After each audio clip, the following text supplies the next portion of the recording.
Okay so अस्सलाम वालेकुम again.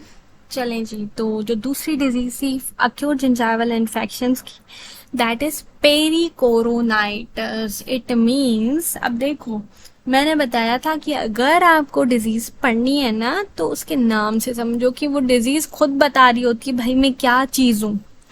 उधर उधर झांकने का कोई मोटिव ही नहीं है ना। जब तुम लोगों को नाम समझ में आ जाएगा ना, you can easily right in the exams कि भाई ये क्या क्या बला है। लोग बोलते हैं कि भाई पेरिकोरोनाइटिस आ गया, अब क्या करें, क्या बला हो गई है। नहीं, ये कोई बला वाला नहीं है, it's a simple term. Look, peri, peri का मतलब क्या होता है? अराउंड, सराउंड, जो भी बोलो तुम लोग, ठीक है, अराउंड, ठीक है।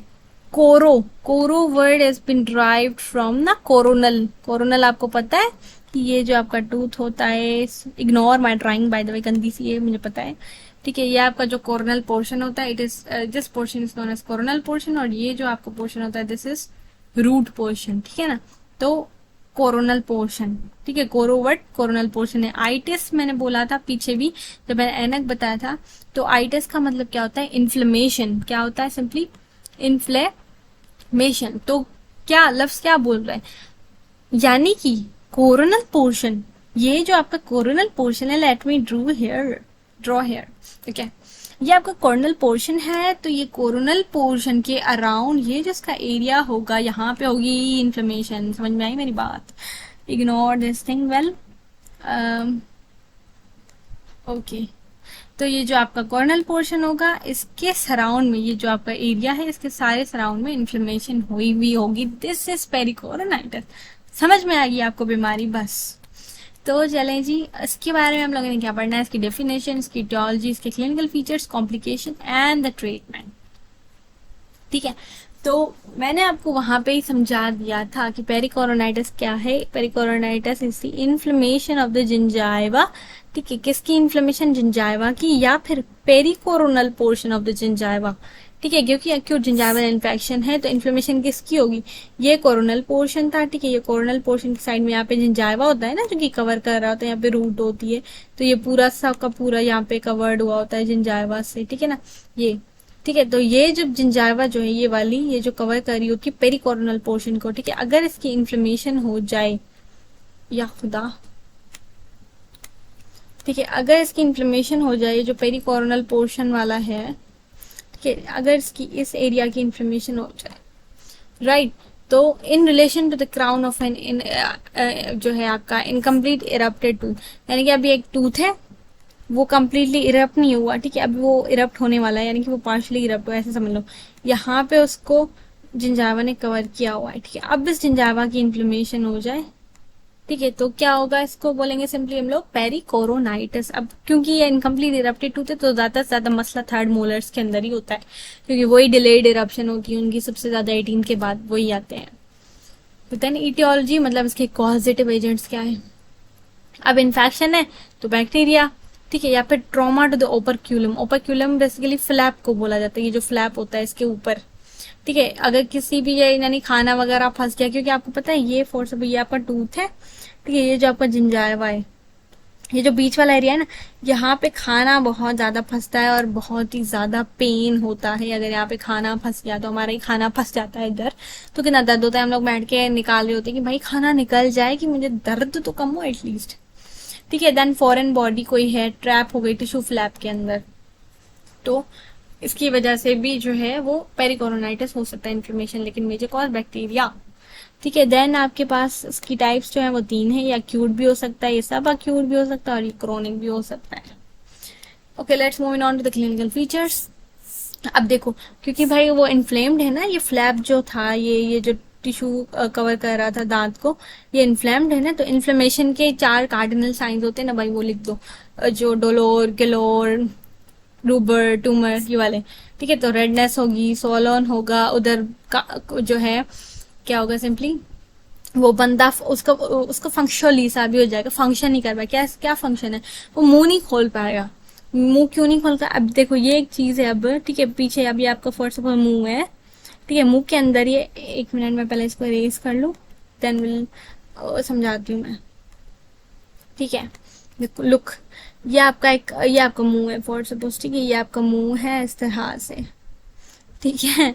तो अगर आपके ये मुंह के अंदर, ठीक है, फॉर सपोज आपके मैंडिबुलर थर्ड मूलर में यहाँ पे आपकी फ्लैप की इन्फ्लेमेशन हो जाए, ठीक है ना, तो क्या मुंह खुल पाएगा? आप खुद सोचें, अगर एरिया में इन्फ्लेमेशन हो जाए, मुंह खोलने की कोशिश करेंगे भी तो दर्द होगा, ठीक है। तो यहाँ पे 4 साइंस वो डाल दो, ठीक है, रूबर, ट्यूमर, जो डोलोर केलोर वगैरह वगैरह, ठीक है। तो रेडनेस, सोलोविन, ठीक है, लेकिन सुपरेटिव लीजन है, पस भी होगा ओपाक्यूलम के अंदर, ये जो फ्लैप है उसके अंदर, ठीक है। देन टेंडरनेस भी होगी, अब क्योंकि पेन है तो टेंडर होगा। उसके अलावा जो पेन होगा वो ईयर, थ्रोट, आपका जो कान होगा, क्योंकि ये मुंह है, मुंह के ऊपर कान, ऊपर नहीं साइड में कान, ठीक है, उसके नीचे जो है यहाँ पे थ्रोट पे और फ्लोर ऑफ द माउथ पे यहाँ पे स्प्रेड करने लग जाएगा, ये पेन हर जगह पे होगा। उसके बाद फाउल टेस्ट होगा, क्योंकि ओरल हाइजीन एक तो बंदा प्रॉपरली क्लियर नहीं कर पाएगा, जैसे ही ब्रश रखने का ट्राई करेगा दर्द होता है वहां पे। Then inability to close jaw, बंदा मुंह खोल भी नहीं पाएगा, बंद भी नहीं कर पाएगा, ये वाला मसला है, स्पेशली बंद करने में तो बहुत ही ज्यादा मसला होता है। Then swelling of the cheek, ठीक है, स्पेलिंग मिस्टेक है यहाँ पे, चीक की कैर स्वेलिंग होती है चीक के अंदर, ठीक है, स्पेशली जो एंगल ऑफ द जॉ होती है ना, यहाँ पे फील भी होती है, क्योंकि यहाँ पे पोस्टीरियर रीजन होता है। तो अक्यूट कंडीशन है, तो ट्रेसमस ऑफ द जॉ, यानी कि पेशेंट जो है ना वो कंप्लेन लेके आ सकता है कि भाई मेरा जो मुंह है ना वो बंद नहीं हो रहा, बंद होगा भी नहीं, क्योंकि स्वेलिंग ऐसे ऐसे खुला पड़ा होगा पेशेंट का मुंह, ठीक है। तो ट्रेसमस की कंप्लेन लेके पेशेंट आ सकता है। उसके अलावा पेशेंट को इसके साथ साथ कुछ सिस्टमिक फीचर्स भी हो सकते हैं, लाइक पेशेंट को फीवर भी हो सकता है, ल्यूकोसिटोसिस, लैम्फेडिनोपैथी एंड मेलेस, मतलब डिस्कम्फर्ट वगैरह जो है वो भी हो सकता है पेशेंट को, ठीक है। अगर पहली कॉम्प्लिकेशंस की बात की जाए, राइट, तो पेरी कोरोनल का एप्सिस भी अब वो स्प्रेड करने लग सकता है ना, एप्सिस जो बना, ये पस जो होता है, एप्सिस इज बेसिकली द पस ना, सिंपली। अब ये और ज्यादा स्प्रेड करेगा, ये पेरी कोरोनल रीजन में था, ठीक है, ये पहले जस्ट स्वेलिंग थी, ठीक है, देन ये पस बन के एप्सिस बन सकता है। देन ट्रेसमस, लॉक जॉ, सेल्यूलाइटिस तो आपको पता ही है, इन्फेक्शन जब हर जगह पे स्प्रेड करने लग जाए, स्पेशली हेड में फैल जाए, ऊपर साइनसिस में जाने लग जाए, नीचे मैंडिबुलर रीजन में आ जाए, तो this is known as cellulitis. And then Ludwig's angina, जो कि इसकी कॉम्प्लिकेशन बहुत ज्यादा खराब कॉम्प्लिकेशन है। दूसरी कॉम्प्लिकेशन इसकी एक और भी है, दैट इज पेरीटॉन्सिलर एप्सिस, टॉन्सिल्स में जाते हैं, रेयर है, ठीक है। मोस्ट कॉमनली जो कॉम्प्लिकेशंस है वो पेरिकोरोनल एप्सिस है और देन ट्रिस्मस वगैरह भी है, ठीक है।